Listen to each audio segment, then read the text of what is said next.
नमस्कार दोस्तों, मैं सुनील दत्त आप लोगों की सेवा में हाजिर हूँ। शिक्षा मनोविज्ञान के अंतर्गत आज हम शिक्षण के सामान्य सिद्धांत भाग 1 पढ़ेंगे, जिसमें मुख्य 6 सिद्धांतों का वर्णन यहाँ हम करेंगे। तो शुरू करते हैं। सबसे पहला सिद्धांत है माइवटिक सिद्धांत। माइवटिक सिद्धांत के प्रतिपादक सुकरात हैं। उन्होंने क्या कहा कि आत्मा के अंदर समस्त ब्रह्मांड का ज्ञान समाहित होता है, लेकिन जब वो जन्म लेती है तो वो उस ज्ञान को भूल जाती है। एक शिक्षक अपने शिक्षण में किए गए शिक्षण विधियों के इस्तेमाल से, क्रियाकलाप से यही सब जो भूली हुई बातें हैं उनको स्मृति में लाने की कोशिश करता है।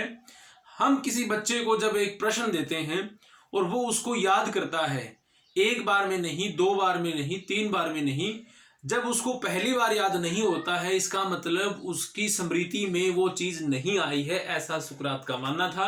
लेकिन 2 या 3 बार अटेम्प्ट करने के बाद में जब बच्चे को वो चीज समझ में आ जाती है, इसका मतलब उसको याद आ गया है, ऐसा सुकरात कहते थे माइवटिक सिद्धांत के अंदर। संप्रेषण सिद्धांत। संप्रेषण सिद्धांत का मानना है कि सूचनाओं, विचारों एवं तथ्यों को विद्यार्थी तक संप्रेषित करना ही संप्रेषण का सिद्धांत है। एक शिक्षक का संप्रेषण जितना ज्यादा अच्छा होगा, उसका शिक्षण उतना ही प्रभावी होगा, क्योंकि प्रभावी शिक्षण के लिए जो संदेश प्राप्त करता है वो उस संदेश को उसी अर्थ में प्राप्त करे जिस अर्थ में वो दिया गया है, उसके विभिन्न अर्थों को ढूंढने का प्रयास न करे। अब इसके लिए हम क्या करें, उस संदेश के साथ में एक क्रियाकलाप भी होना जरूरी है। और जैसे ही क्रियाकलाप की बात आती है तो हम ये कहेंगे कि ये अंतः क्रिया हो गई, भाई उसके अंदर क्रिया होनी चाहिए। अब जब अंतः क्रिया होगी तो अंतः क्रिया का सिद्धांत भी इसे कहा जा सकता है। नंबर 3, परिवर्तन सिद्धांत। परिवर्तन सिद्धांत का मानना है कि छात्र के व्यवहार में परिवर्तन किया जा सकता है, अपेक्षित परिवर्तन किया जा सकता है, जैसा हम चाहते हैं वैसा। बशर्ते क्या होगा भी हम उसको वैसे क्रियाकलाप करवाएं, वैसी एक्टिविटी करवाएं, वैसा इन्वायरमेंट प्रोवाइड करवाएं, तो उसके व्यवहार में परिवर्तन वांछित है, किया जा सकता है।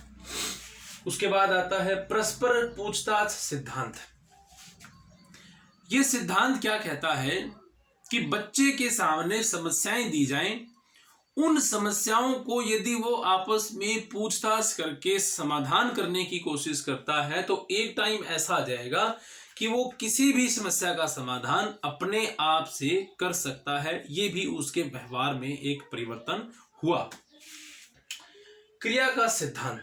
जब बच्चा पैदा होता है तो वो खेलना शुरू करता है, थोड़े दिन बाद में सामान को एकत्रित करता है, उसको बिखेरता है, उसको वो जीववाद मानता है, यानी उन सबको वो जीव मानता है अपने जैसे ही, तो एक्टिव रहता है। और हम भी यही कहते हैं कि बच्चे को एक्टिव रखना है, क्रियाशील रखना है, उसके मस्तिष्क को और उसके तन को भी क्रियाशील रखना है, तभी वो क्रियाशीलता में आएगा। क्रियाशीलता का जो सिद्धांत है या क्रिया का जो सिद्धांत है, प्रिंसिपल ऑफ एक्टिविटी जो है, वो 2 तरह से है, मानसिक क्रिया एवं शारीरिक क्रिया। मनोवैज्ञानिक का ये मानना है कि मानसिक क्रिया से कहीं ज्यादा महत्वपूर्ण शारीरिक क्रिया है। वो किस प्रकार, देखिए उदाहरण से समझते हैं। किसी कक्षा में एक कहानी सुनाई गई, बच्चे ने उसको बड़ा ध्यानपूर्वक सुना, उसको याद होगी, लेकिन वही कहानी जब 10-20 साल बाद में उससे पूछा जाएगा तो उसके कुछ पंक्तियां या उसके कुछ पार्ट्स, एस्पेक्ट्स जो हैं, वो हम उससे इच्छा कर सकते हैं कि वो सुना सकता है, लेकिन सभी नहीं सुना पाएगा। एक मूवी देखते हैं, पूरी मूवी देखने के बाद में भी यदि 10 साल बाद उससे पूछा जाए भी वो मूवी कैसी थी, तो वो कुछ कुछ पार्ट्स उसके बता सकता है, पूरी मूवी को एक्सप्लेन नहीं कर सकता। जबकि एक बच्चा साइकिल चलाना सीखता है और वो बचपन में साइकिल चलाना सीख जाता है, उसके लगातार 10-20 साल तक यदि वो साइकिल नहीं चलाता है और एक दिन फिर से चलाता है तो डेफिनेटली वो साइकिल चलाएगा, भूलता नहीं। तो इस विधि के माध्यम से हम बच्चे को इस तरह से तैयार करें कि उसकी मानसिक क्रियाओं के साथ में शारीरिक क्रिया इन्वॉल्व हो। किसी भी विषय को यदि हमें उसे पढ़ाना है तो उसको मानसिक क्रियाकलाप के साथ में शारीरिक क्रियाकलाप भी दें ताकि वो अच्छे से उसको याद कर सके।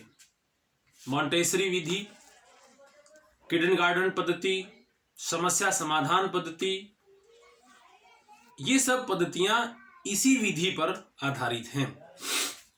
छठे नंबर पर है रुचि का सिद्धांत, प्रिंसिपल ऑफ इंटरेस्ट। ये क्या कहता है भी बच्चे में इंटरेस्ट होना चाहिए, रुचि का होना नितांत आवश्यक है।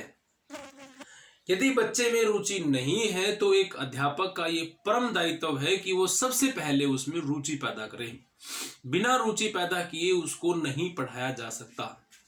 अब रुचि पैदा करने के लिए बहुत सारे हमारे पास विधियां हैं। सहायक शिक्षण सामग्री का इस्तेमाल किया जा सकता है, व्याख्यान विधि का इस्तेमाल कर सकते हैं, एक्सपेरिमेंट करवाए जा सकते हैं, प्रयोग करवाए जा सकते हैं।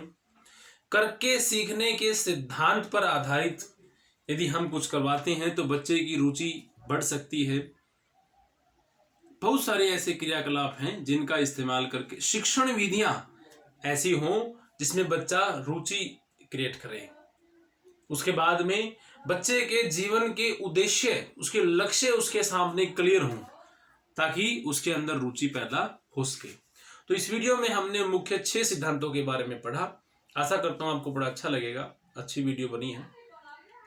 प्लीज लाइक, शेयर और सब्सक्राइब जरूर करें। Thank you. Have a nice day.